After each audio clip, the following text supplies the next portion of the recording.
Welcome back to the Pro Football Hall of Fame for another installment of our Before the Snap series. Today, featuring a very special guest, Imani McCormick from the Minnesota Vikings. And we're super excited to hear all about her career and all the great things she's doing with the Minnesota Vikings. And we'll get to her here in 1 second. But if this is your first time joining us for this program, first off, thank you so much for tuning in and giving up some of your free time to be a part of the program today.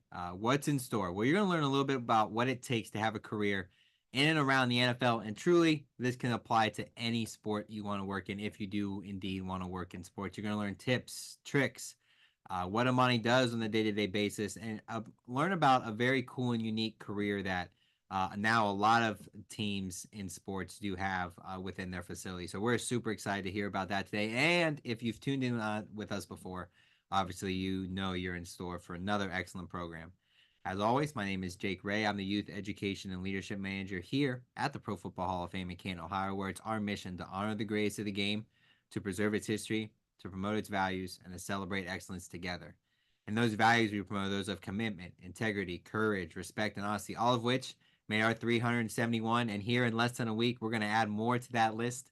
Hall of Famers, great football players, minds, businessmen, but it made them great people as well, and can make you a great student and one day a great member of any organization that you end up in. Before we do get started, some thank yous I'd like to pass out. First, I'd like to thank our professors, educators, teachers, anybody that shared this with their students, maybe watching us live in their classroom right now or watching us 6 months down the road.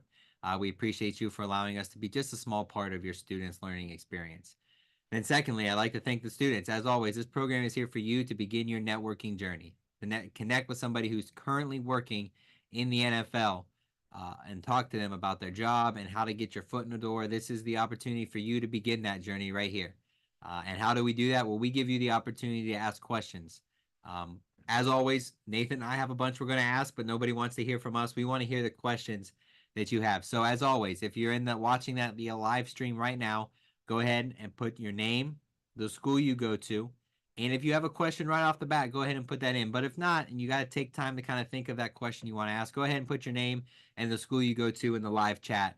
We want to see how many great colleges and universities we can have represented today. And feel free to chat back and forth with some of those people in the chat. Build your network of fellow students who are looking to do the same thing that you're trying to do today. So, as always, go ahead and in that chat, put the school you go to and your name. If you have a question, we'll do our best to make it a part of the program as well. And lastly, I'd like to thank our special guest today, Imani McCormick, who is a dynamic culture creator and thought leader using her platform to elevate transparency and cultivate equal opportunities. Currently, she is the Diversity, Equity, and Inclusion Associate with the Minnesota Vikings, having a focus on inclusive business strategy and implementing forward-thinking workplace equity programs.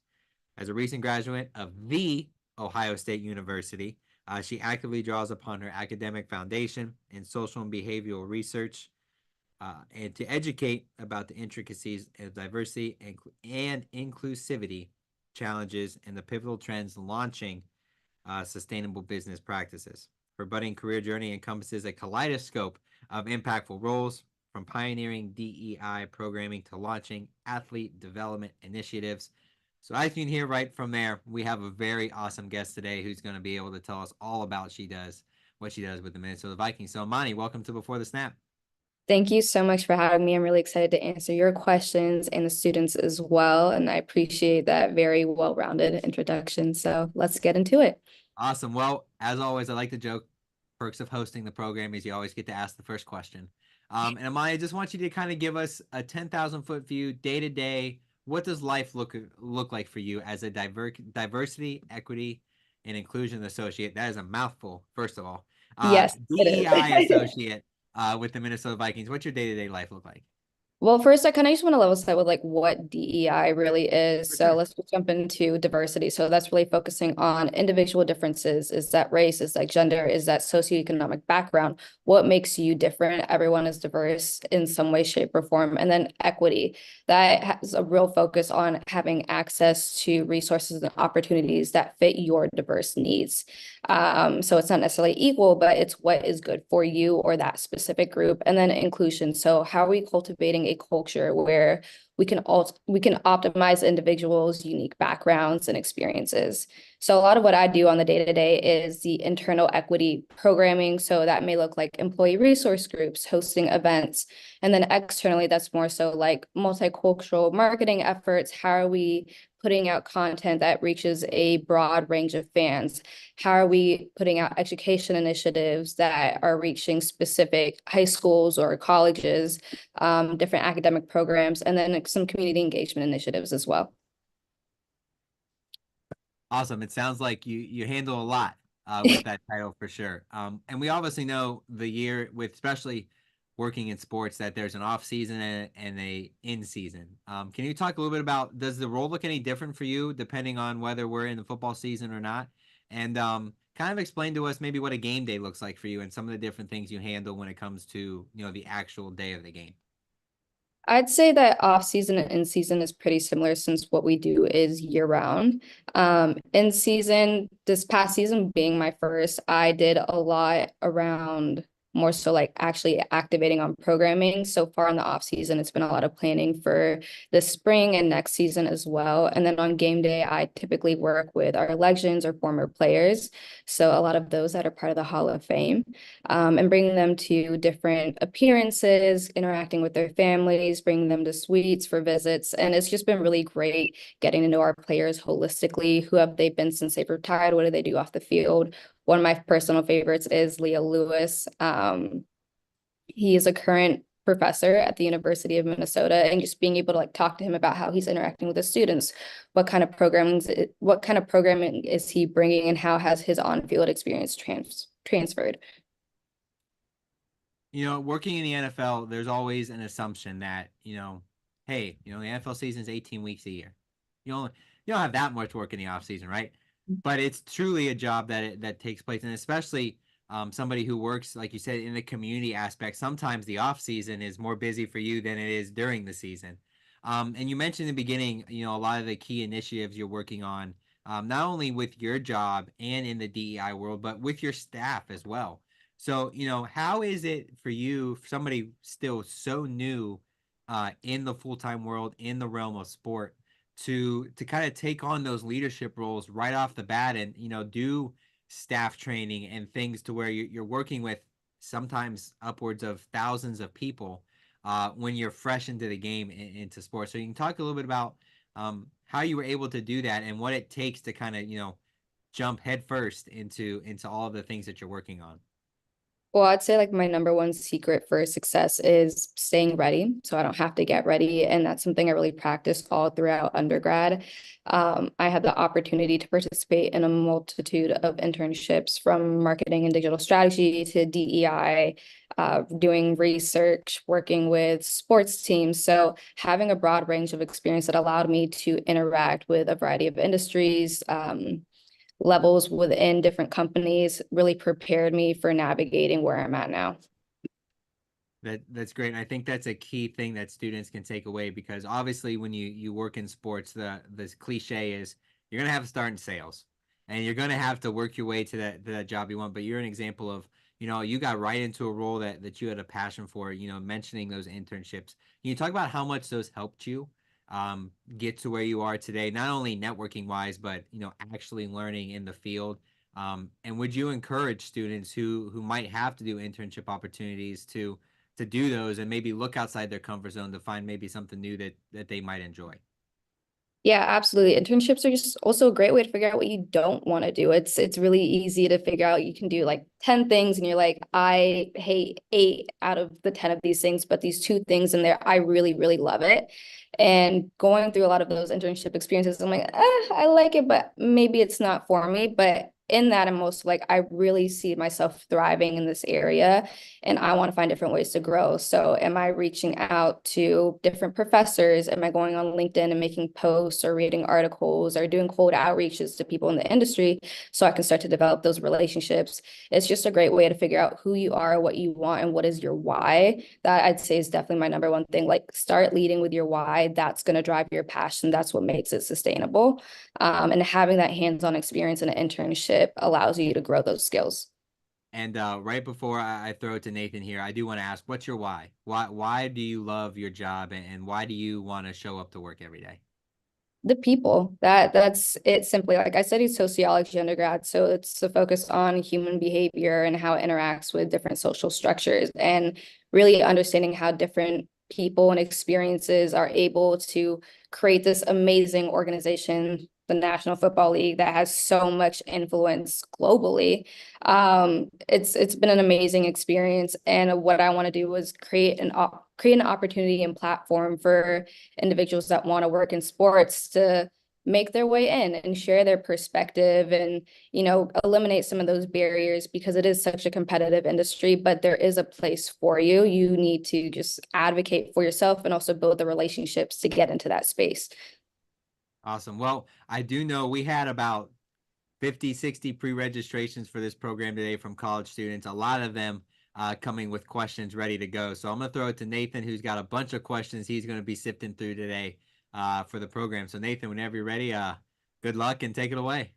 Yeah, thank you, Jake, and thank you, Imani, for being on the program with us today. But I'm actually not going to start with the students that pre-registered. We got a live question coming here from Kyrie from Webster College or University, excuse me. And Kyrie wants to know what most prepared you, Imani, for your role that you're in now with the Vikings. What would you say prepared you, and maybe the students can do some of the same stuff so that they'll be prepared for that first job someday? Oh, that is a great question. Thank you, Kyrie. I'd say just research. There's so many things that are constantly shifting about the industry, and I think that just being in a classroom isn't enough to give you that full scope. So doing research on who's working in the industry, what are they doing, what kind of projects are they working on, and then reaching out to some of those people and being like, hey, like I want to hear directly from you about how you got your start in the industry, and then just learning about different topics. So I love to watch, read, listen to a variety of things. So you can subscribe to Front Office Sports, SBJ. There's a lot of free resources that go directly to your mailbox for you to just get a day-to-day scoop of the industry. Different podcasts. So like for DEI, I love Brown Table Talk, talks about how women of color can navigate the corporate industry, or The Pivot, which has been great just to learn about like what a lot of players have done off field. Or even just taking like different courses. So using Coursera or LinkedIn Learning. I'm taking a Google Analytics course right now. And just finding different ways to grow my knowledge so that when I'm having conversations or speaking on platforms like this, I have a well-rounded perspective on, how can I show up and what is it that I want to do. And it's also really just helpful to go into a conversation and be like, hey, like I know what this person is talking about, but maybe everyone else in the room doesn't. What I love about that is like you hear like the adage, knowledge is power, or they can never take your education from you. Like you're living that out, and like you're a living example, and you're explaining to the students why those things are true and why people have said those for decades and decades, and why it's so important for them to value this time they have right now with their education in undergrad, or maybe they're getting their master's right now, because it'll set them up for success down the road for sure. And I'd say This also just like leverage the fact that you're a student. A lot of people want to share their knowledge and pass on everything that they've done, because it's a little bit of a social responsibility. So if you're a student, say that in your LinkedIn outreach or your email, because they're more likely to respond and they want to help you grow and add value to the industry. That's definitely true. You know, you say there's a social responsibility to passing it on to the next group or the next class behind you, but also people just like talking about themselves. So, like, if you ask people about themselves, a lot of times they'll be willing to tell you about themselves. So, Yeah. I think that's definitely a great approach for our students when they reach out on LinkedIn, and so our students know because we got a lot of comments coming in. Imani's LinkedIn, the link that takes you straight to her page, it's in the comments. So go find that if you want to connect with her. I'm sure she'd love to hear from you on that platform as well. This next question, though, comes from Emily. It's a student at Boston University. And I'll just read it right off of the chat here. It says, being that football is a male dominated space, what barriers or challenges do women face when attempting to enter roles in the NFL? And then how can these be addressed? So maybe speak to your own personal experience and maybe what you're doing in DEI to kind of help people with the Minnesota Vikings and in the NFL in that space. Yeah, I think that's a great question. Thank you, Emily. I'd say every woman kind of goes through their own unique experience navigating any male-dominated space. I'll speak for the Vikings specifically. We have a lot of women on our staff. And they make up most of our marketing team, and they have a strong influence in the work that we do, and they bring a very unique presence. We also just launched our employee resource group for women. It's called Vikings Valkyries, which represents a strong female warrior. So we're finding ways to create spaces for women to thrive and learn from each other and build mentorship and community. And there's a lot of different groups out there also for women in sports, to just learn from each other, whether that's internally with an organization or externally. There's LinkedIn groups. There's a lot of different networking events. This upcoming week in Vegas, I'll be going to the Women's Sports Power Brunch in Vegas. So finding different ways to connect with other women allows you to kind of ease into the experience a little bit more because we're stronger together. Personally, like I've navigated a few challenges, but I'd say like you got to be confident in the work that you're doing. If men are confident in the space, you have to as well, and advocate for the work that you want. You have just as much of a right to be there as anyone else. Yeah, confidence is so critical, really, in anything you do in life, because it just shows that you believe in what you're doing. And I think that's a good segue into this next question we got from a student from, I'll say it, the Ohio State University. This is from Brooke, and Brooke said, "How did you get comfortable in sharing your ideas when you were starting in a new role? When you're sitting in a room with people that maybe have more experience, how did you find your voice in that setting? Because I think a lot of our students will be in that position. If they're an intern, they're like, do I speak up? Do I not? So how do you find that confidence in that setting when you're sitting there with people that have a lot more experience than you?" I think it comes back to that curiosity piece. Like the expectation is that you're in the room to learn. So don't be afraid to ask questions. And there's no such thing as a dumb question. Just be like, hey, I heard you talked about this. Like I have some thoughts or I want to learn more. Maybe we can implement this idea because you're brought in for a very specific reason. And that's to share your perspective and experience. You're not being hired just to do busy work. You're being hired to grow and learn. So really take advantage of having that platform and lean into your ideas. And there's a lot of different ways to kind of start small as well. You can join a club at your school and take on a leadership role. You could work alongside a professor and get some more of that one-on-one time. Really just getting creative with the different tools and resources you have around you or at your university to help you build up the skills and confidence and just trial and error, It's okay to not do things perfectly the first time, but you'll get to where you need to be. hmm And I think confidence, we keep talking about that. It's kind of becoming a theme here. Like you get that from preparation. So like the more preparation you put into it, the more education, the more knowledge that you have, kind of back to what you were speaking on earlier, like the more confident you're going to be when you get put in those settings. So I think that's something that hopefully the students can apply in their day-to-day life for sure. And I think also building off of that, like start to define what your personal brand is. What is your why? What are your personal brand pillars? Who is the audience you want to target? And often when you hear personal branding, you may think about social media or being an influencer, but your personal brand is just how you're being received holistically. When people meet you, how do you want people to perceive you? When people are talking about you, what do you want them to communicate? So really being able to define what that is, and you can write it out. It continues to evolve, but just show up and be authentic, and find out how you want to really share that. Yeah, I love that. And someone in the YouTube chat said, knowing your why is so critical. And you're speaking to that. And I would echo that and agree with that for sure. This next question comes from a student, Baylor University. This is from Isabella. And Isabella's question she sent in was, what advice do you have for recent graduates that are trying to apply for that first big internship or that first entry level job? You're somebody that it wasn't that long ago, so what advice do you have for the students that are sitting there trying to, break into the industry? I'd say be intentional. There's so many great roles out there, and you probably want to apply to all of them. But really take your time to think about what kind of roles do you want, what kind of skills do you want to gain, what kind of work culture do you want to be a part of, and take your time with it. I'd say maybe have like 10 job applications in rotation at a time.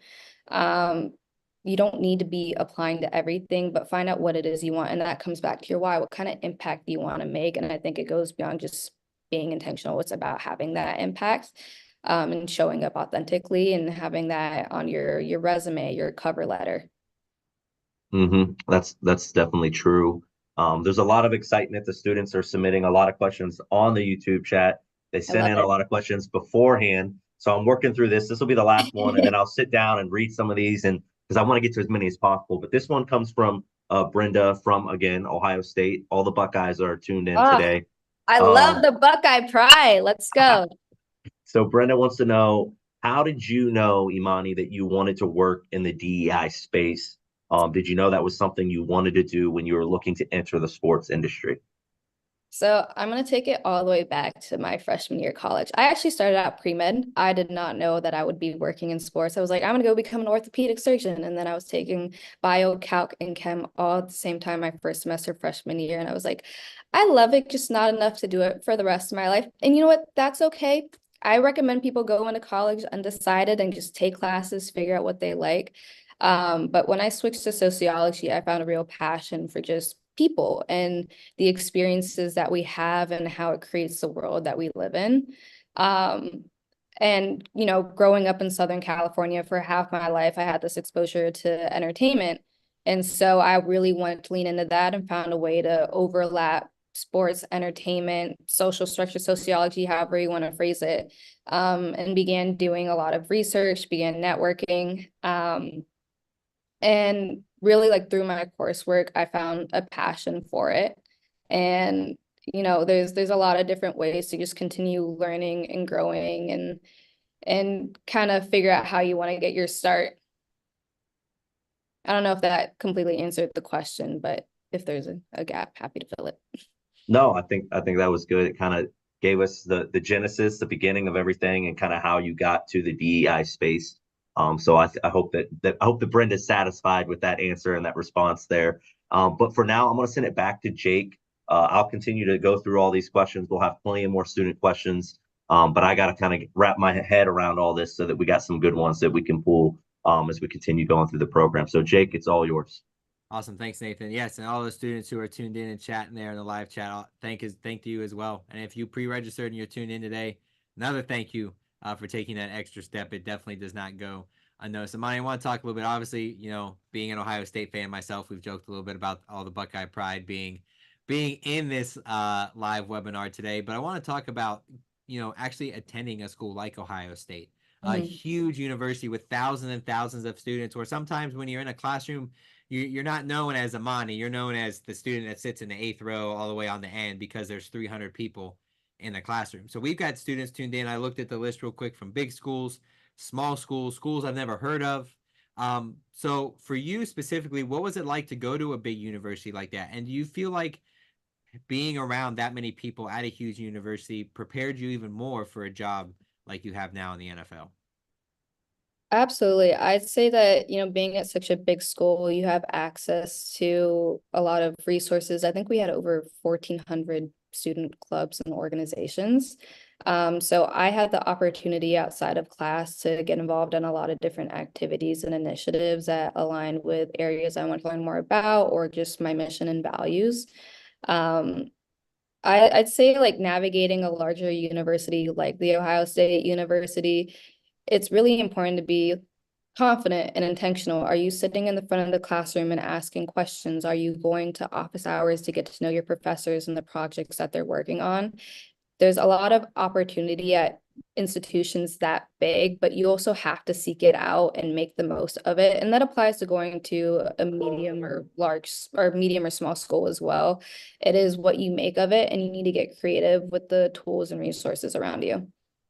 Now we've obviously have focused on today that there's a ton of work that goes in, you know, to your job, to any job currently working in the NFL. But, you know, at the end of the day, there are some rewards and very cool things that you get to be a part of working in sports. So we always like to ask the question, you know, you're so relatively new into your career, so you're going to have opportunities, you know, to answer this question differently probably down the road. But as of right now, what would you say is your favorite moment or a moment that sticks out to you? Like, I can't believe I was a part of that, or I can't believe I was at that event. For you, what is that moment right now? And can you talk a little bit about what that meant for you to be a part of?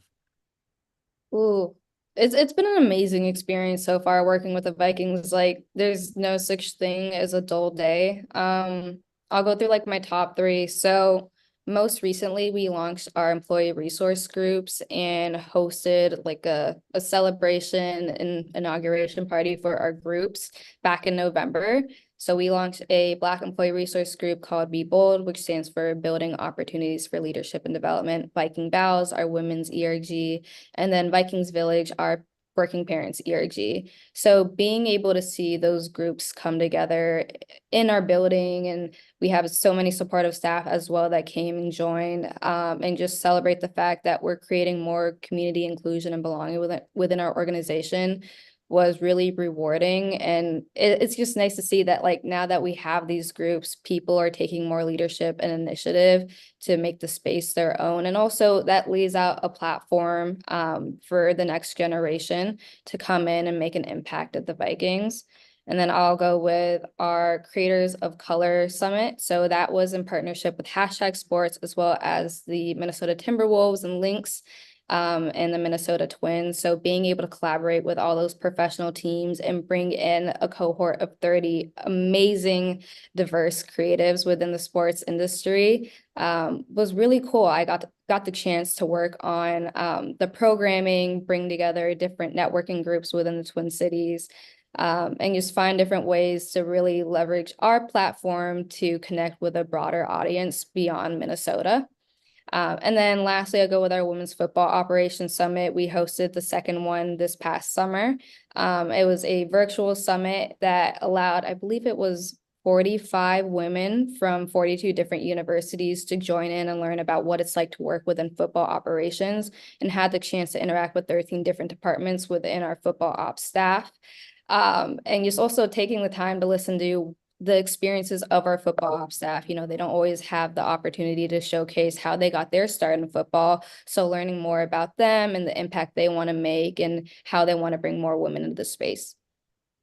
I think those are all cool events, and not only, are they cool to, work on, but you get to be a part of them and you get to see the fruits of your labor because, people who work in events, Nathan and I know this, that, you see everything that goes wrong. You see all the stuff in the background, like, oh, I can't believe this happened. I can't believe we forgot this. But at the end of the day, you're going to hear, that was the greatest event I've ever been to. And I can't believe I got to be a part of this. And you're like, well, you should have seen it from my end. Look totally different than what you saw. So I think, there's some sort of, rewarding piece for that as well, specifically in when you would do stuff in the DEI and community relations field, because you can see the impact that is being left. I got one other question I want to ask here before we throw it back to Nathan for more of our student questions. It's about being a continual learner. A lot of students think, obviously, I'm done with college, done learning, don't got to do it anymore. But that could not be further from the truth. So, you mentioned already you're a reader, podcast listener. What are some other tips that you have to make sure you're continually learning and can not only learning, but continue to network with your job once you have that full-time job? What are some things students can do once they have that full-time job to continue to become the best they can be? I say learning and networking go hand in hand. As you're building relationships, you want to ask a lot of questions and be thoughtful about your questions. Like I said earlier, like, do your research. When you're going to different conferences or events, research who may be on the guest list if you have access to it, and think about who do you want to reach out to and why you want to build a relationship with them. Being able to learn from other people's experiences is probably going to be some of the greatest currency you'll ever receive in this industry. You can read a book, you can listen to a podcast, but to actually have those face-to-face interactions and be able to connect with people is, it's a far more impactful and memorable. I couldn't agree more myself. So with that, we'll throw it back to Nathan for more of our questions from the students who we have tuned in. Yeah, thank you. And students, thank you guys for continuing to submit questions. Keep sending them in. And I've already kind of alluded to it or mentioned it. If we don't get to your question, make sure you connect with Imani on LinkedIn. I'm sure she would love to spend all weekend just answering student questions that she gets through LinkedIn, or whenever she gets a free moment or whatever. But we'll leave that up to her. This next one comes from Amira from Cal State University. And I really like this question. This was submitted ahead of time. It's very personal, and I think that you can provide some great insight, Imani, to answer this question. It says, what are ways that students right now can build race and inclusion awareness on their campus? What are some things they could be doing right now if they want to, benefit the community that they're a part of today? That's a great question. Thank you, Myra. I'd say just figure out what it is you want to do, what kind of impact you want to make, number one. And then also look at what gaps there are on your campus and how can you address it. And then gather a group of students that have a similar interests or similar values and start a club.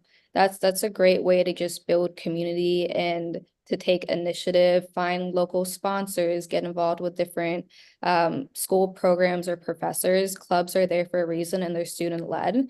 So find a way to make it your own and make a mission and, build some momentum around it. Yeah, I think it's kind of like a grassroots effort with it. But if you're passionate about it and we've talked about knowing your why, you know why you're actually doing it. You can find other people that'll believe in it the way that you are would kind of be how I would add to that, for sure. And Next question. Go ahead. a lot of Yeah, go. universities also have a DE&I office or Mhm, group on site. So connect with them as well and find different ways to collaborate. for sure. You want to use the resources that are there in front of you. This next one comes from Chesney, a student from Indiana University. So another Big Ten school. I don't know why it's all Big Ten today, but what was the hardest barrier that you had to overcome to get where you are today, Imani? Can you kind of talk to the students about that and maybe how you overcame it and what you learned from it? Yeah, well, as I mentioned, I started out pre-med, switched to Hmm. sociology. So I never studied sports management, which is pretty common throughout the sports industry. So being able to build those relationships without having my foot in the door.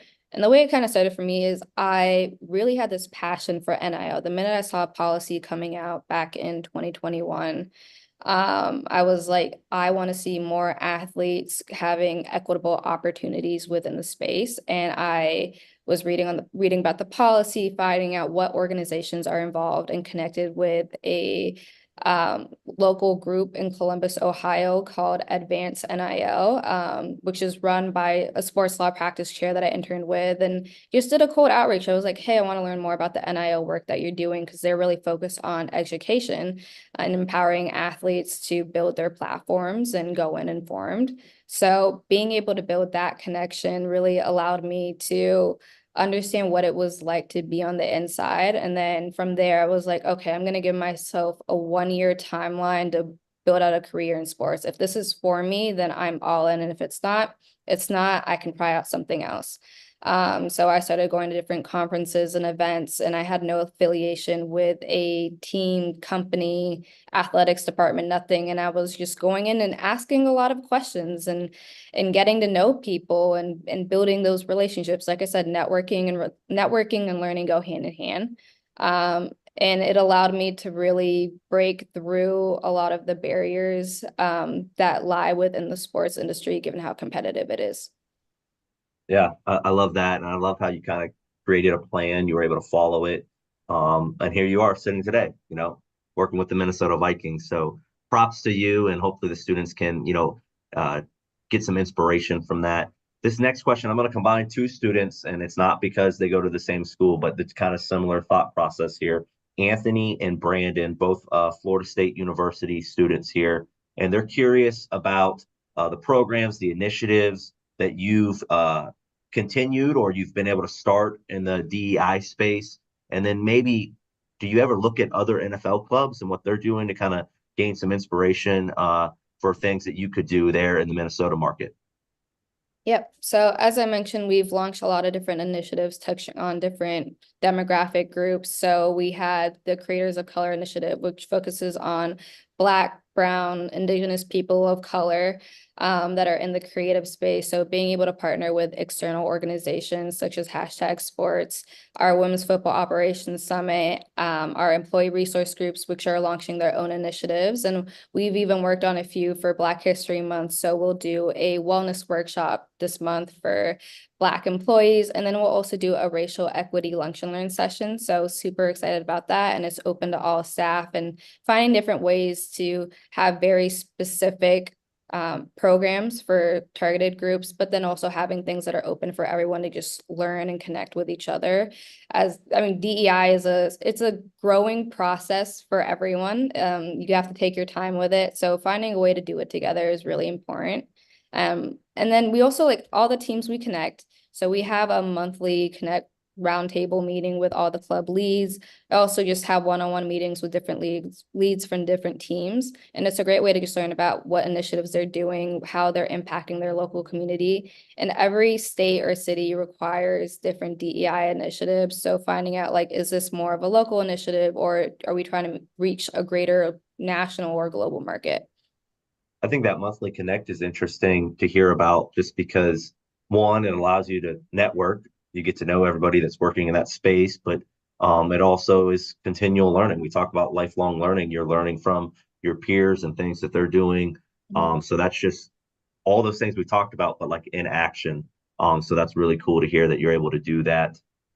This is a great follow-up, though.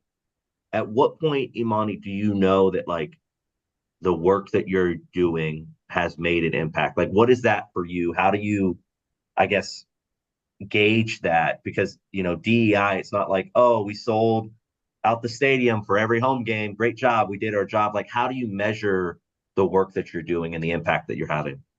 Yeah, data is so important. I think that's also just the direction that DEI is going in a lot of different industries. So one thing that we can do is put out surveys for different events, or just annual employee engagement surveys measuring our impact on our organization, surveys for fans, how are we building those connections? So finding ways to put up numbers around what we are doing, and then also just having conversations. When I have one-on-ones with different people on our staff, and I get feedback about how an event went and the kind of impact it had on them, or what they're doing next, or our Women's Football Operations Summit, seeing that there were several women who participated that have moved on to a lot of college roles within football ops, has been inspiring. And it may not have been because of the Vikings, but they can put that on their resume and say, hey, I participated in this and I built this relationship and it translated to this. So it's not always direct, but I'd say it comes back to that people part. When you're building connections and having conversations, being able to really understand, okay, we were able to do this and help them with their career, and here's how we measure it. Yeah, so it definitely sounds like there's a mix of, like, the quantitative versus the qualitative, with some of the surveys, but some of it is you just gotta kind of get in the weeds and talk to people and hear how the impact is being felt in their, respective departments or organizations and things like that. This next question here is interesting because it says, how does the NFL assess and manage employee workloads to prevent burnout and ensure a reasonable work-life balance? So, one, does the NFL or the Vikings do that on their own? Is it just on you as the employee? And then if it is just on you, how do you manage to have a work-life balance? Yeah, I'm sure it varies team to team, but one thing we really focus on at the Vikings is health and wellness. And I think also having a hybrid work environment has been helpful post-COVID for several employees, to be able to operate in your own space, but also get your work done. And it varies person to person. So I'd say for work-life balance, and this applies to school as well, like, prioritize what you need. Sometimes it's difficult to find that perfect balance, but if you know that you need to get these 3 things done, emphasize doing that and get it done within a specific timeline, and find 30 minutes in your day or longer, whatever you need, whatever's serving you for that day, to carve out some time for yourself. The more you're able to pour into yourself, the more you're able to pour into your work. So you got to find out what that balance looks like for you. No doubt. I think kind of what you were saying there at the end, like, if you're not taking care of yourself, like, you're not going to be able to help others. Like, you got to kind of find that balance and be able to prioritize, for sure. This is the last question I got from students. This is a student from Alexander from Nova Southeastern University, and Alexander wants to know what are the best ways for someone to connect or get in contact with individuals that are working in the sports industry. So maybe just speak in a general sense from what you've seen, and then maybe you can kind of just market yourself to the students and tell them the best way they can get a hold of you if they have further questions. Yeah, I'd say LinkedIn is probably your best friend, and just doing a cold outreach, connect with them, but be intentional about why you want to connect with them. Say, hey, I'm a student, I'm studying this, and I saw you're working on this project, or I want to learn more about your role because of X interest. So I'd say keep it short and sweet, but don't be afraid to reach out to someone. You may not hear back immediately, but that's when you got to follow up as well. So just finding ways to build quick connections, but thoughtful connections as well is incredibly important. And then also attending conferences and events, whether it's in person or virtual, and just going up to someone and saying, hey, I'd love to learn more about what you do. Let's connect offline. Same goes on here. Feel free to reach out via the comments or follow up with me on LinkedIn. I'd be happy to connect. Yeah, for sure. I appreciate your time today. I know the students appreciate your time today. There's been a lot of just back and forth in the chat. There was a lot of excitement coming into it with students submitting questions in advance. So hopefully they've taken something from it. I know I have. So on behalf of myself and the students, Imani, thanks for being a part of Before the Snap. I know Jake has some things to do before we wrap up, but just thank you again for giving us your time today. Awesome. Thank you so much. Yes, thank you to all the students and Nathan as well for going through all those. I know it's a tough because we had a ton of questions today, but Imani, just got a few more before we wrap up here, and I want to talk about the sport of football itself. Obviously, you've seen the impact that your programming and the programs that the Vikings have come up with can have, but at the core of that is the sport of football. So, how have you seen the game of football have an impact on those who play it, coach it, officiate it, attend events, fans, watch it on TV? How have you seen the game impact the lives of all those people, specifically through some of the things that you've worked on? Yeah, that's a great question. And the NFL continues to grow globally, so we're having a broad reach and impact.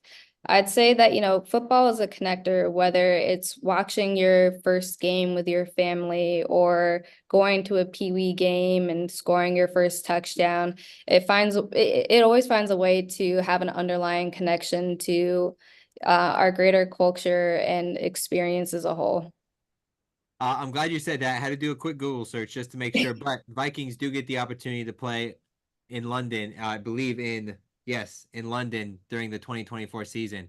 Are there plans? I know we're far away, but when you have an opportunity like that to expand your reach so much further than Minnesota, northeast part of the country, now you're going to a completely separate country, different people, different fan base. How do you take those same lessons and apply it to that, and do events centered around a big event like that?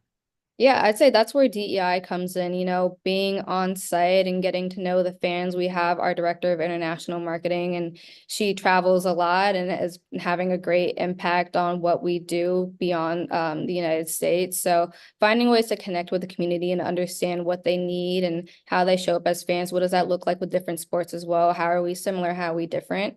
And just really doing a lot of research, and that's qualitative and quantitative. Cool. I'm sure it's an exciting time to get to not only make the trip and take the whole experience in, because not everybody gets the chance to do that, but on top of that, being able to do so much good work in the community and in the DEI space as well. A few more before we wrap up here. Obviously, you're still, like we've talked about, within your first year here with the Minnesota Vikings, working full time in the DEI space. But how do you see that continuing to change? In relative terms to a lot, excuse me, in relative terms to a lot of other things in the game of football, still fairly a relatively new kind of career or job or topic in the game of football and in sports. So how do you see that continue to change in the years to come? I'd say there's definitely going to be a more widespread integration of DEI as a business imperative, whether that is with marketing, business strategy and analytics, community, and social impact. DEI is something that touches on several departments, and finding different ways to integrate that. What does that look like? And then also leaning more into increasing data analytics and gathering KPIs. So that may be retention rates, employee engagement, and really identifying what that looks like. Got another question. I've actually got the YouTube stream pulled up here, and I saw a really good one that popped up. I want to make sure we get to it. It's from Tiana. She goes to Queens University of Charlotte, and she wants to know, how do you feel that the NFL fosters your personal and professional growth, or within the Vikings organization as well? And how do you use those skills transferably, whether you were to take a new career, new path, new job? What are some of the things that the organization is doing to make sure that you're the best employee you can be? Well, I think the great thing is that I'm part of a cohort. So as an associate, I'm part of the Vikings Associate Leadership Development Program, which is a 1-year program similar to an internship, but you're not running around and grabbing coffee. You are a full-time Minnesota Vikings employee. You are immersed in game day. You're taking lead on projects. Having that opportunity to come in with a cohort and learn from several people in my peer group and what they're doing in different departments, but also being able to interact with directors, EVPs, managers, and people even beyond the Vikings has been an incredible opportunity just to learn more about football as a whole, the business behind it, and the impact that the NFL wants to make globally. And then being able to participate in different events or having a platform such as collaborating with the Hall of Fame.